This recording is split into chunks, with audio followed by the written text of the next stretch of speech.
8 years.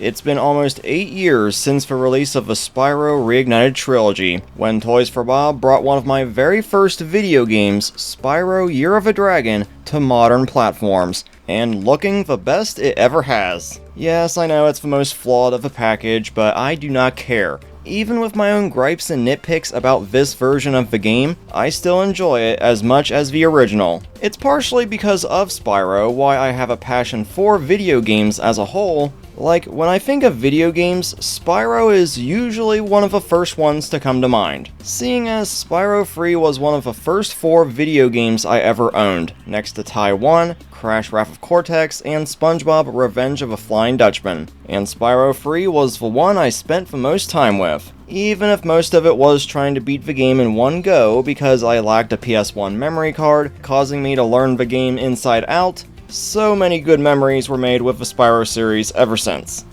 I don't know why, but I feel really cold. But going beyond that, Spyro is what got me to start this channel during the year of Reignited's release. This channel has been going for 8 years strong, even if what I do is a lot slower and videos are fewer and farther between than they once used to be, which I apologize for. So it's because of this little purple dragon and a bit of inspiration from fellow creators VTMVV and Canadian Guy A for why this channel exists in the first place. And for years, we've waited for Spyro to get a new standalone game that resides outside of the shadows of Skylanders and Crash Bandicoot. Even though I loved all the new Crash content, especially Crash 4, maybe not the completion requirements, but still, I wanted to see Spyro get his turn.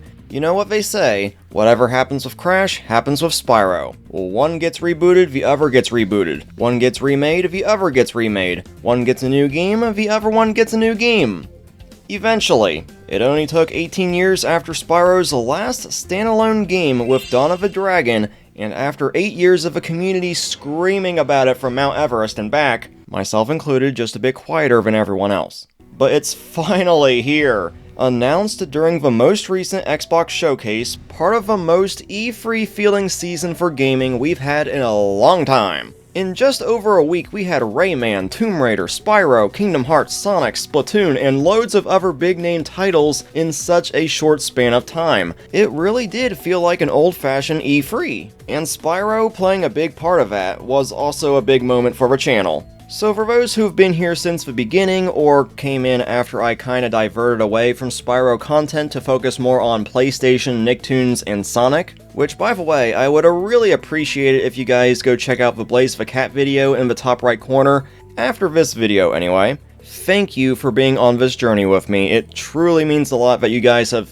stuck with me for all these years, and I cannot tell you how much I appreciate that. And funnily enough, it's been almost 8 years since the launch of Reignited, over 8 years since I started this channel, and we're about to hit 8,000 subscribers. You cannot make this up, and I just wanted to point out the large number of 8s flying around. I don't know why that's the case in regards to Spyro, but here we are. Anyway, since Spyro's done so much for me and my channel, cause I don't think I would have made it this far without getting lost in the world of Spyro for hours on end. So it's only fair I repay the favor. Step aside Rayman and Whisper videos, Spyro's more important. So let's go over everything we know so far about Spyro, A Realm Beyond. I can't believe I'm saying those words.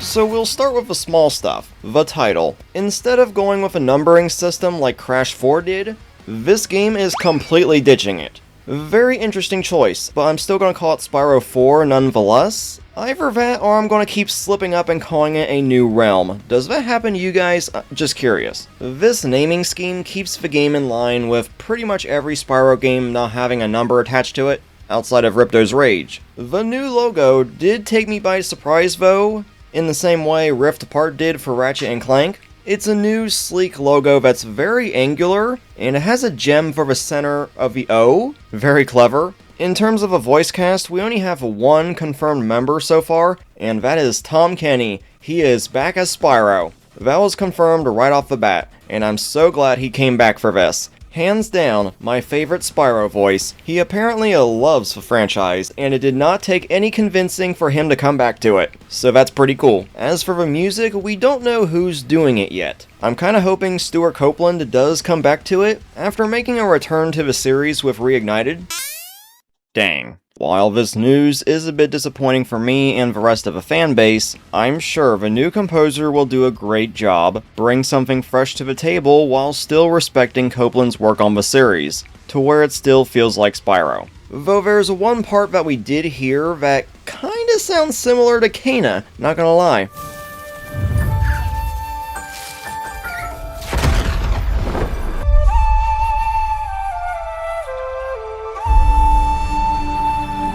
In regards to the platforms, it's releasing on every current gen platform day and date. None of this releasing on PS4 and Xbox One this year, Switch and PC next year schedulings of previous releases, which also happened with Crash 4 as well. And since I brought up those consoles, those are being ditched this time in favor of current gen, PS5, Xbox Series, Switch 2, PC, and Game Pass Day 1. Though I would imagine the vast majority of players will be getting this on PS5, simply because of Spyro's connection to the brand. It's kinda his home despite a change of residence.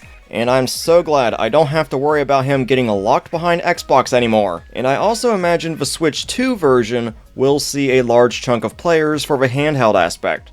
And yes, I got a Switch 2 pretty recently, it's pretty awesome. I now understand why everyone loved the Switch so much, after owning a Switch Lite for so many years. Though the Switch 2 for me has mostly been a Splatoon machine for me, so yeah, it's still pretty cool. Now, even though Spyro 4 will only be releasing on current-gen consoles, I do hope the Reignited trilogy can get a current-gen patch before the launch of the new game for PS5, Xbox Series, Switch 2, and PC, so it can at least run at 60 FPS, in the vein of the 2016 Ratchet & Clank game receiving such a patch before the release of Rift Apart, so if you put it into a PS5, it will run at 60 frames per second, alongside the bouncer being unlocked and free for everyone. Reignited on PS5 is still very fun to play, but 60 FPS would really enhance the experience. A Realm Beyond has been in development for at least 2 to 3 years, and it releases in spring 2027, which means it'll drop anywhere from March to May, so we have less than a year before it releases. So we'll be seeing more of this game the closer we get to the release date, which I want to say we'll probably see during the Game Awards in December, and maybe at the earliest we get the release date at Gamescom in August. But when we do get the release date is when I expect pre-orders will open up and we'll get the price, as right now it's only available to wishlist. Now, if they'll go for a $50 price, staying between Reignited and Crash 4's price ranges, or just straight up do the Crash 4 approach and go the full $60, we don't know. But with how Nintendo and even Rayman Legends Retold have handled the pricing lately, I do hope Spyro kinda aims for that $40 to $50 range. But who knows, I'm just being hopeful. No matter what though, I'm going to be sure to cover this game as much as I physically can, just like the good old days. Even if it's way smaller video uploads, analyzing like 10 seconds of gameplay, I don't care. This series means so much to me, and I'm not going to miss the opportunity to talk about it wherever I can. And yes, I'm going to be annoying about it in pretty much any video I make, even if it's not Spyro. So I apologize in advance for what you'll have to deal with.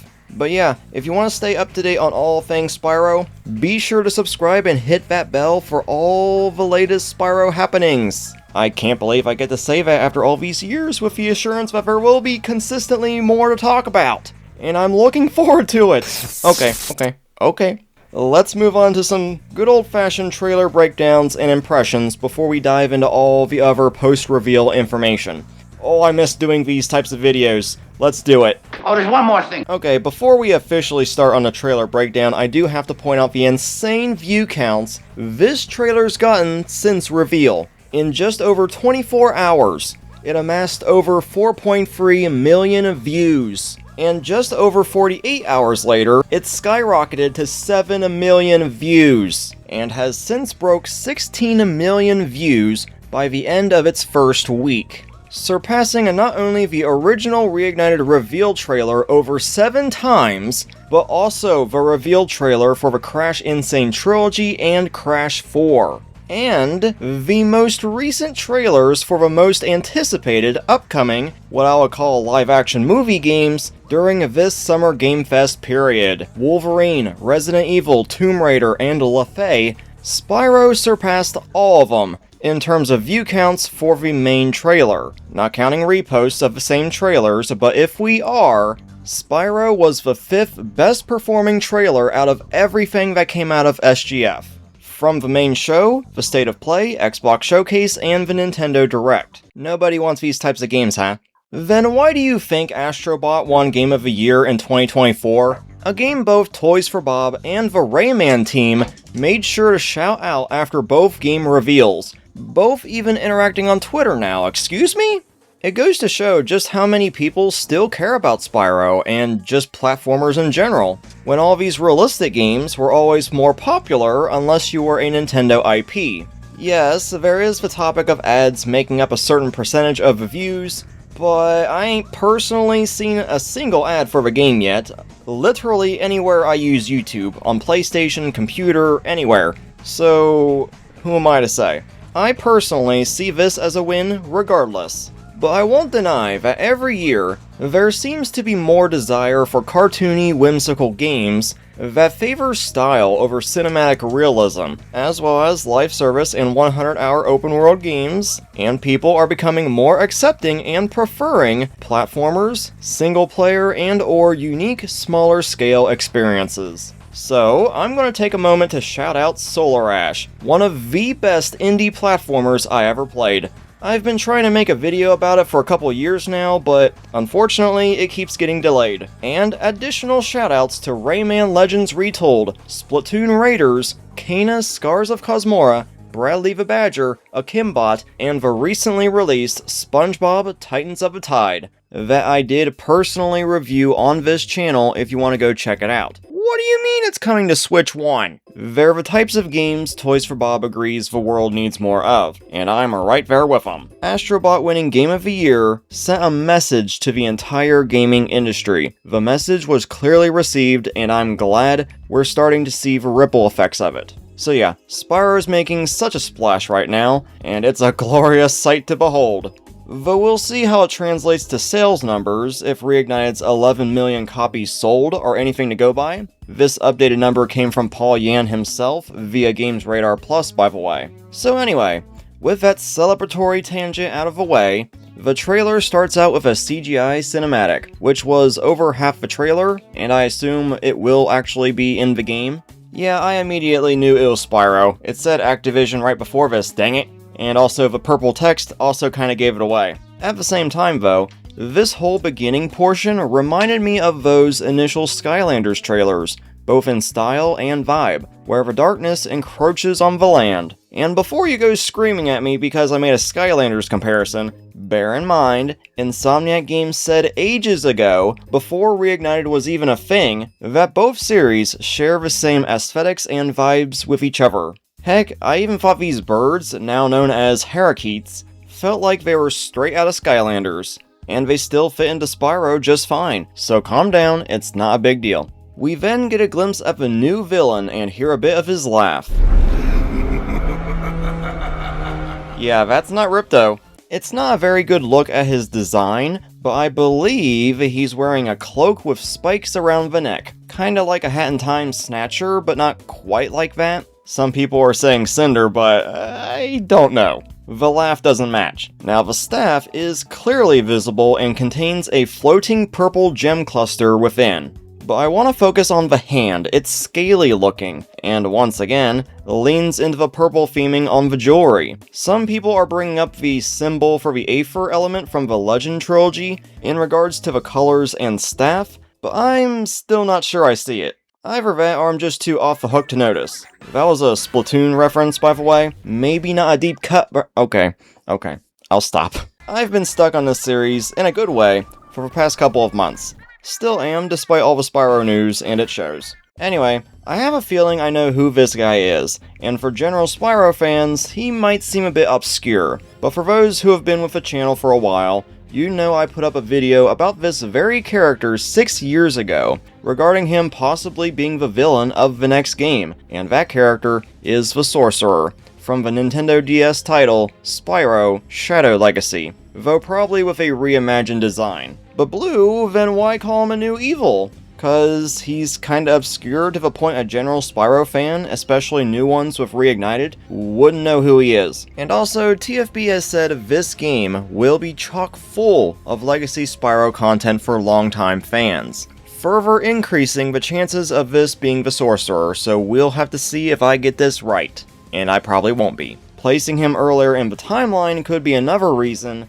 or it's an entirely new villain. Although the most likely option, considering Toys for Bob, has made it clear that they don't want to rehash nostalgia with this game. Though I don't really know who would be nostalgic for Shadow Legacy, because I'm pretty sure it wasn't received well like Sonic Chronicles. The concepts of both games are pretty cool though. I'll come back to Shadow Legacy soon, don't worry. We then cut to the part where Spyro makes his grand return, a legendary hero. I see what you guys did there, and I can appreciate the acknowledgement, giving us a look at his updated design, which I was curious if they were going to stick with his reignited design, or go even further and update that design. It seems that they went with the latter, and he looks pretty dang good. His acorn of a tail is starting to spike out, his patches of scales are replaced with more widespread and wavy scale lines. The frill on his head appears bigger and points more forward than back, the opposite of pretty much any Spyro appearance. It kinda resembles Crash's iconic mohawk, perhaps as a slight nod to the shared history between the two, and the fact Toys for Bob is working on both series' most recent mainline titles.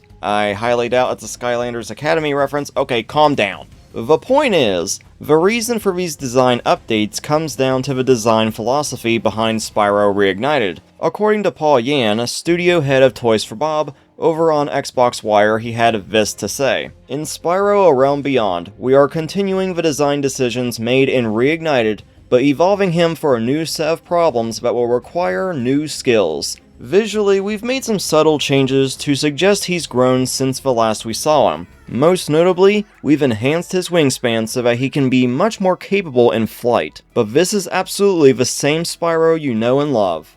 So yeah, I was going to comment about his wings. Instead of a membrane, aka the flappy part, connecting exclusively to... I don't even know what you call this part of the wing. It now connects to more of his back, okay? The reason for the wing expansion is because of the main theme of the game, Dragon Flight. Welcome back, Dawn of the Dragon. Hey, wait a minute. Spyro being older than last time? That also came from Dawn of the Dragon. I'm just loving these nods to the Legend trilogy, by the way. These were practically the only other Spyro games I had growing up, and I appreciate having Spyro grow with the audience. Not many series are willing to do that outside of How to Train Your Dragon. Don't even get me started. That was my thing from 2010 to 2019, and it was so good. And conveniently, both have dragons, so go figure. Now, Free Flight is huge, just as much as the levels. My gosh, look at how big this place is. Because I've loved the idea of Free Flight since Dawn of the Dragon, and it just makes sense because Spyro is a dragon, he should be able to fly without being locked to speedways or the need of Superfly gates. But the problem with Dawn of the Dragon's flight is it would often not feel as free as advertised, because you can only stay on a single plane, gaining some height before reaching the ceiling of whatever the height happens to be on the map. On top of fighting the wind when it's not obvious of what's happening at times, which I understand the limitations, otherwise it would break the game, make things too easy, or you would skip a ton of the game's combat, which really just padded out the game's length. Here, and it's worth noting that it's alpha gameplay footage, despite being less than a year from release. I don't know if that's normal. Seriously though, what is up with gameplay trailers and bitrate issues? It's not even a Spyro-centric issue, I've noticed this in several Sonic trailers as well. Seriously, YouTube, get your stuff straightened out. I don't know whose fault this is. Anyway, the Free Flight does actually appear to be more free this time, with Spyro being armed with what seems like Super Flame from Spyro 2 and Free, with an auto-targeting system. According to Toys for Bob, the whole idea of Free Flight came from the idea to combine Spyro's standard glides and the timed infinite flight from Superfly gates into his core moveset. which became the heart of A Realm Beyond's design ambition, to really feel more like a dragon. Now, to my understanding, this isn't infinite flight like in Dawn of the Dragon or the Speedway levels. Imagine more like how Tails handles flight in Frontiers, how he would get tired after a bit and starts descending, but there are ways of sustaining flight and momentum by interacting with the environment. Hence, lighting campfires to create updrafts, shooting these things in the air that create boost rings very similar to Jack Free's glider section, or doing the Spider-Man thing by diving off really high places to gain lots of speed. You know what? Insomniac Spider-Man 2 is actually the better comparison here. But here's how Lou Studdard, Associate Creative Director at Toys for Bob, explains the flight mechanics. There's no thing on the floor that you have to touch. Not at all. No, it is press a button down. and you are flying. And so it's not select levels, it is not gliding, it is true flight.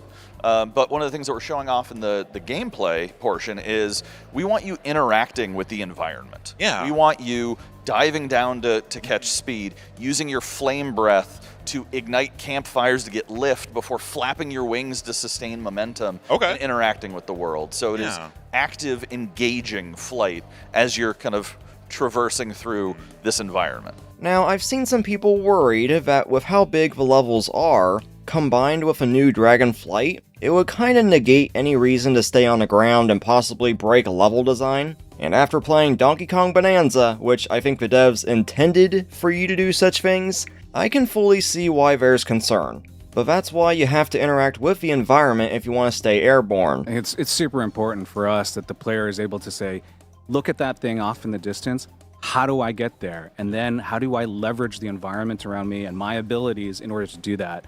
Because what we don't want is for it to be a flight simulator where we say, okay, here's the destination, hit in the GPS, and we're going to coast and get there. There's no fun in that. No right? autopilot. No autopilot. We want active decision making. Though it's worth pointing out that gems do return as a primary collectible as in past games. We did see a few in the CGI portion of the trailer, and they were brought up in the Activision blog post. And just like in the original games, encouraging a sense of discovery to every edge of these worlds, both on the ground and in the air, which, alongside the free flight, is core to the adventure. TFB understands the charm of Spyro, coupled with a wide variety of colorful, whimsical, and, in the words of Paul Yan during IGN Live, handcrafted worlds. Joyful, dreamlike experiences full of charming, quirky characters, various activities, gems, and even story. A foundation this game's being built upon. I'll get to the story, but first I need to acknowledge the level sizes again. Like, I fully expected this, but actually seeing it is pretty surreal. I just wasn't expecting it to this degree. This is like Sonic Frontiers big. And I love Frontiers because the worlds aren't too big, instead they're more individualized instead of one huge map. So that way, it's a lot more digestible than something like Tears of a Kingdom or Horizon. Oh no, I just gave Twitter more ammo against Frontiers, didn't I? Dang it! The point is, if this is a home world, it begs the question of where the heck the level portals are. Because this is an expansive map with quite a bit of depth to just what's within view. Yeah, there can be a waypoint system like in Sly or Spider-Man 2, but I think that would take away from the discovery of new portals. So maybe there'll be visual cues in the environment to guide you to them? Like a certain part of a map gets more icy the closer you get to the portal that leads to a snowy location, stuff like that. Or, and I kinda doubt they do this, have every world connected to the home world without portals. Like in A Hero's Tale or Solar Ash, cause then the maps would be too dang big and very conflicting. So keeping everything separate is probably the best move. The last thing I want to mention about the gameplay, Toys for Bob has said several times alongside this announcement, the word flow. TFB spent a lot of time exploring new mechanics that would extend and transform the core Spyro flow state. That zen-like feeling of seamlessly charging, jumping, and gliding through whimsical, dreamlike worlds, searching for that next shiny gem. Yes, yes, and yes. This is one of my main reasons I love the Spyro games, and actually why I enjoy games like Solar Ash and Splatoon so much. Achieving a flow state that seamlessly combines all these different actions together, on top of being able to do so in the air now? Just give me the game already. Please, I need it now. Okay, I've been seriously ignoring the story aspects of this game for too long, so let's get into that. According to the description for the trailer, it says, "Take flight on a brand new adventure through a strange and wondrous realm. When Spyro finds himself stranded, his journey to discover a way home is interrupted by the arrival of a vicious invading force known as the Scavs. Spyro must make new allies and rise to protect this realm before it's changed forever. Feel the freedom of flight as you soar above vibrant landscapes, weave between treetops, dive off massive landmarks, and wing your way through this new realm in Spyro's boldest evolution yet. Carve your path through the skies and chain together dives, climbs, and tight turns as you navigate the world your way. Crafted by Toys for Bob, this is a new evolution of Spyro, built to send the purple dragon soaring higher than ever before." So some of this we've seen in the trailer. When Spyro comes across this towering structure in the midst of a storm, this particular shot gives me major Shadow Legacy vibes, as if Hugh Neutron is pulling the world into the Shadow Realm, or it's about to be, and that shot we saw earlier with the new villain, we can actually place right down here on these chained rocks, connected to this giant floating crystal, with a base camp underneath, assuming it's the main HQ for the Scavs and their leader. This seems to tie into the part about Spyro having to protect this realm before it's changed forever. In Shadow Legacy, the Sorcerer's plot was to trap everyone and everything from all the realms in previous games into the Shadow Realm, sucking out all the existing life force and leaving behind a pale version of the real world. That's pretty much the simple version. So having to restore this world back to its natural state, akin to clearing out the dark gems in a hero's tale, I love the sound of this. Because whenever it shows up in a game, I really do appreciate it. It adds so much more life to the world. And it actually fits with some hypothetical inspirations for the game, back when Canadian Guy A interviewed Paul Yan a few years ago, and Kena Bridge of Spirits was directly mentioned as a hypothetical inspiration. Another perfect example of real-time world restoration in gaming. I love Kena, and I'm still shocked we're even getting a sequel this year, within a year of Spyro's new game no less. The timing could not have been any better, and I can't wait for it. Though since I brought up Kena, I'm just throwing this out there again, that piece of music I showed earlier from the trailer that does remind me of Kena, I'm just saying. Now regarding the Sorcerer and Shadow Legacy, he was actually considered to be the mainline version of Malefor. Simply because of him being a Purple Dragon villain, the story was written by the Legend of Spyro team, and he looks like Malefor in his dragon form during the final battle, which could tie into that spiked cloak I mentioned earlier now that I think about it. Whoever this is appears to be specializing in gems, so I do also have to wonder if Red may show up in some capacity, because that was Red's whole thing in A Hero's Tale, and I think Shadow Legacy implied that he was under the Sorcerer's influence during the events of that game. Who knows, could be an entirely new villain at this point and I wouldn't mind.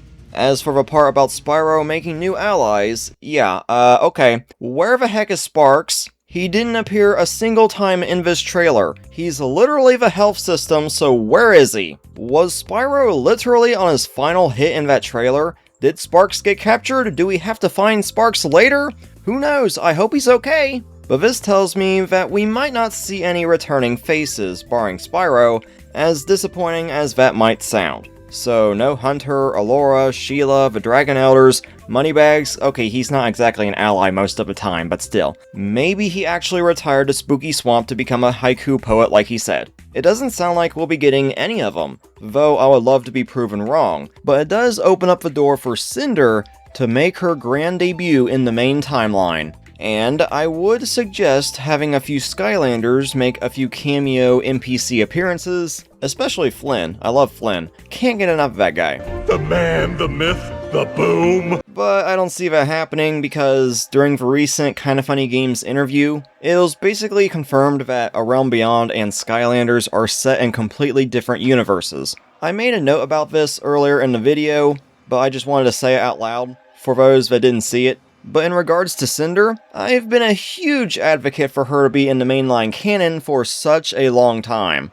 so her just being here would make me and a bunch of other people so dang happy. I just don't know how they would introduce her without repeating the same story beats as before. Skylanders Academy was an approach that was different from anything else before, so there is a way to do it. And with this game being chocked full of legacy Spyro content for longtime fans, I think the chances for Cynder showing up is much higher. Now, in a few other interviews, the story is talked about a bit more, and in terms of a main classic timeline, it sounds like this one might be the one where the story has the most importance and depth. And not just existing for the sake of existing. I'm looking at you, Enter the Dragonfly. We're introducing the threat of a new antagonist in this story, and his presence will raise the stakes. He will challenge Spyro's abilities and push him to new emotional depths that will see Spyro grow as a hero. It's a story full of heart, and I can't wait for you to experience this new journey.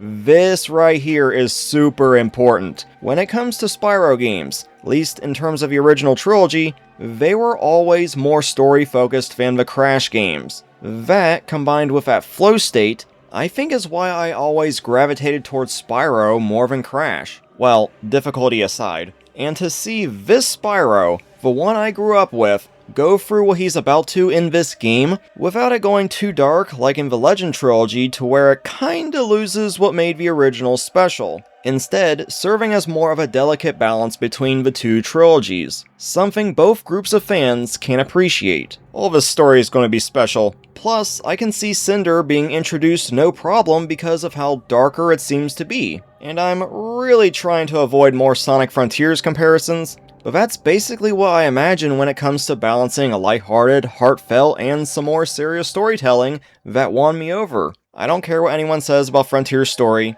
I love it. And it may be something they continue to expand on in future games, because Toys for Bob hopes that A Realm Beyond is the first of many new Spyro games, because they want Spyro to live on for a long time. Yes please. In conclusion, Toys for Bob understands the assignment, the appeal, and joy this series brings to the table. They are first and foremost Spyro fans. They've said this multiple times. They know this community well, and how much we've been screaming from the rooftops for it to happen. Even continuing the trend of sending out packages ahead of a reveal. This time, a chest filled with gems and a scroll recruiting various content creators to join Team Spyro, shaping how the community experiences Spyro.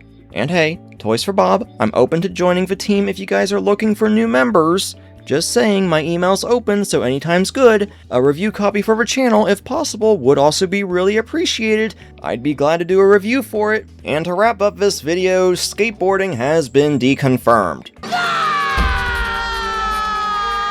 Which I think is for the best. I did enjoy it in Spyro 3, but I don't think it's necessary for it to come back. But, no, that's not what I wanted to end the video on. I just had no idea where else to mention it. Instead, I want to quote this last section of the Activision blog post after the game's reveal. For years, we've wanted to see Spyro achieve a future worthy of his legacy. Not just a brief return, but an impressive new chapter that feels bigger, freer, and more alive than ever before. This is the game we've desperately been wanting to play ourselves, and we couldn't be more excited to finally share this ambition with the world. Through the bravery and boldness of venturing into the unknown as a small independent studio, our team poured more than 3 decades of love, passion, and soul into building the game we've always wanted to make. Much like Spyro himself, this is not a story about starting over. It's about building the next chapter on a strong foundation with more fire in our bellies and more passion in our hearts than ever before. For longtime fans, we hope it recaptures that irreplaceable feeling of comfort flowing through levels in search of treasure. For newcomers, we hope it introduces you to one of gaming's most beloved heroes. Today is just a first glimpse. There's so much more to show in the months ahead, and we can't wait to reveal more. If we've piqued your curiosity, please wishlist the game, spread the word, and get ready to soar. Spyro is back. Yes, he is. I loved the work Toys for Bob did on Reignited, very much enjoyed Crash 4, and I have no doubt they'll knock it out of the park with Spyro 4, A Realm Beyond. And I look forward to talking more about him in the very near future. So be sure to subscribe, hit that bell, let me know what you guys think about Spyro's first new game in almost 20 years down in the comments. And once again, I've been BlueKnight. Thanks for watching and the support for the past 8 years. I greatly appreciate it, and until next time, keep charging ahead.